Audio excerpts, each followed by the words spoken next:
So welcome to part 2 of the Copenhagen trip, and we wanted to go into some more rural parts of Denmark and really embrace the culture of the past. So this included learning more about how people used to live during the Viking ages, the Stone Ages and the Iron Ages. Having been learning about this for England in secondary school, it was amazing to see how different civilizations differed, and also to build on our knowledge from the museum from the previous day. However, first we stopped for coffee. I'd heard that the Coffee Collective was a must visit for a coffee lover in Copenhagen, hence I visited the Torvenhale again, which was near the Norreport station, which is where we got our train from. So we arrived there early to the train station, and I thought, cortado time.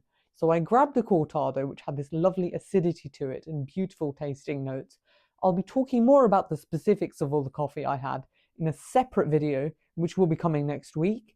But then again, we headed into Lejre, which there was an open-air museum in, where they were preparing real food which would have been consumed by the Vikings. There was only one bus every hour to this area, so we were lucky to jump straight off the train onto this bus and just get there. So there was also a gigantic replica Viking hall, similar to one found just a few miles away from this site, and we learned about weaponry, such as swords being reserved for kings due to the large amount of metal, skill, and resources needed for their construction, with normal people in their day-to-day life favouring spears and axes instead.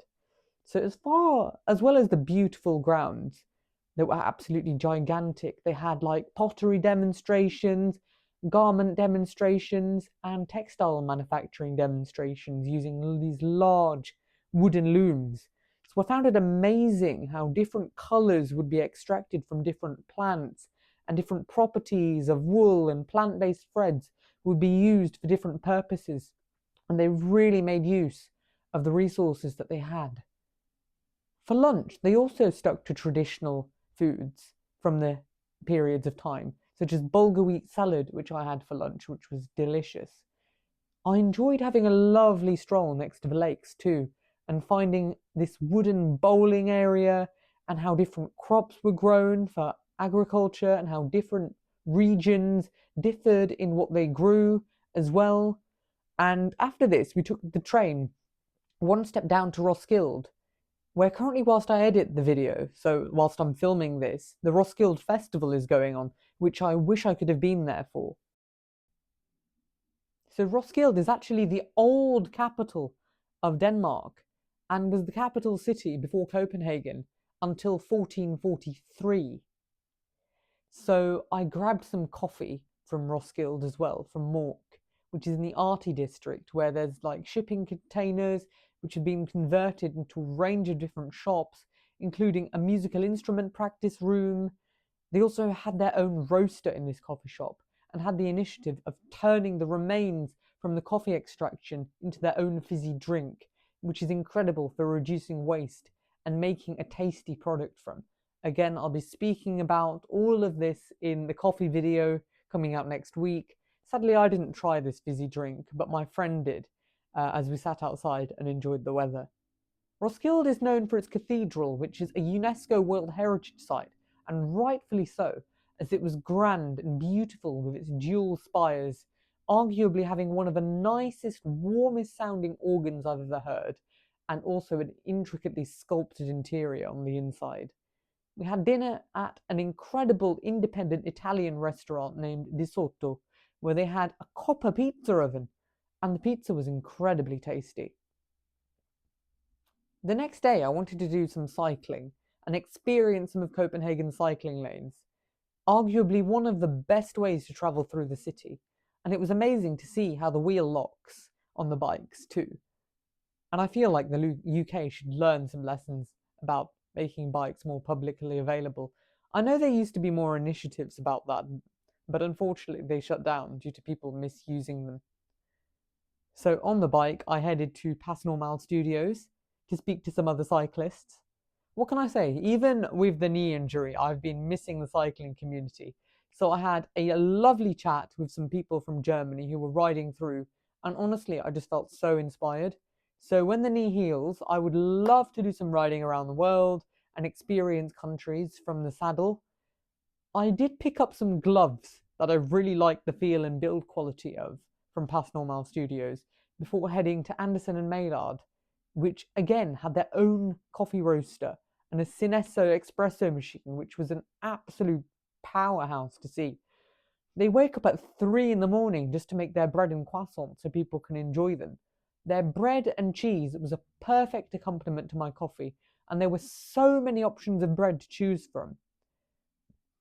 In the end, I went with a nice mixed seed sourdough loaf, which had incredible airy bubbles and a Roskilde taste with textures. So for lunch, we headed to Reffen, which is on the harbour side, and I'd heard a lot about this collection of restaurants, again, which were in old shipping containers. And I was really excited to try some of them out. So I headed to a Mexican place, some nice grilled mushrooms in tacos with lots of juicy tomatoes. Simply delicious. The harbourside views and breeze was simply delightful. We also explored the city by go-boat, which I personally believe is one of the best ways of visiting the city. However, it definitely highlighted my lack of boat handling skills. In some of the narrow canal-like regions with crosswinds, large moored boats on each side, and also being capped at 4 knots on the boat as well, whilst constantly being overtaken by larger, fast tourist boats was no easy experience, at least for me. My friend was a lot better at steering. But after that, I fancied coffee. So I headed to Prolog, another of Copenhagen's coffee highlights, where I talked geisha and Rwandan coffee with the passionate barista. Unfortunately, they were out of bread and cheese, and I was getting quite hungry. So I popped to Lakahuzet, probably saying that completely wrong, like half of the things, but it is popular, and there's one on almost every street, and it's been popularized lately in London as well with Olé and Steen, which is the same company. So I had some bread and cheese there, which I had as a bit of a snack before we boarded the train to Bakken, the world's oldest theme park. You can see there's like a theme park running theme here, but it's located in the Deer Haven, which is a massive, beautiful deer park. Strangely, we didn't see any deer for some reason, which was ironic given the park's name. However, we did have some nice food at Bakken before boarding the incredible wooden coaster. In hindsight, we probably should have done the food and the ride the other way around, but we didn't. And for a wooden ride, it was absolutely exhilarating. And even compared to Tivoli, it would be a highlight that I would not miss and would be truly willing to do again. So after this, on our final day in Copenhagen, I wanted to try one of the underrated coffee spots, which I feel is not talked about as much as it should be. It's called Kaffedepartementet, which is in Nordvest, and they had an incredible interior with environments to work, and honestly makes me want to be a student in Copenhagen, a cyclist and a triathlete there too, with all the incredible food spots, coffee spots, and just everything like that. I had another incredible chat with the barista and bought myself a cool Kinto coffee flask too. The environment and coffee and everything was just such a heavenly experience. Again, talked about in the coffee video. I can't believe we got a last minute booking at Selma as well, which is usually fully booked out days in advance, to try some Michelin star artistic smorrebrod. Again, the open-faced rye bread sandwich, which Copenhagen and Denmark are really, really famous for. I had a grilled celeriac with a tasty pesto-like sauce and pistachio notes, as well as a celery one. They tasted like heaven, and I savoured every mouthful, understanding how much each little bite cost me. After this, we headed out and found a pop-up where La Mosarco was serving coffee, and they had installations of lighting displays, and this week was actually Copenhagen's Design Week, so there were lots of incredible pop-ups around the city like this one. I really was inspired by the Scandinavian interiors and design, the minimalism and the amazing aesthetics that I was drawn to, as well as just the nice cups of coffee. I had a piccolo made even though it wasn't on the menu, courtesy of Sensei Coffee, who work with hip hop, a coffee shop where hip hop records are played while serving coffee, a perfect blend of music and coffee art forms, which I savoured whilst having a walk around.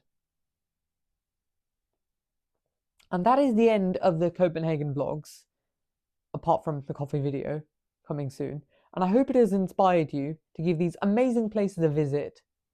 Please do reach out and connect to me on Instagram in the comment section, or also in my new podcast, which is on Spotify, Apple Music, Apple Podcasts, YouTube. It's called Still/Moving, and I have released an episode with an incredible triathlete, Craig Twigg, and I'll also put it in the description below. Honestly, thank you so much for watching, and I hope I'll see you in future videos. Please like and subscribe to support me and this channel, especially if you resonate with the passion and love that I put into these videos, or even just to connect, send me a message and we'll connect further from there.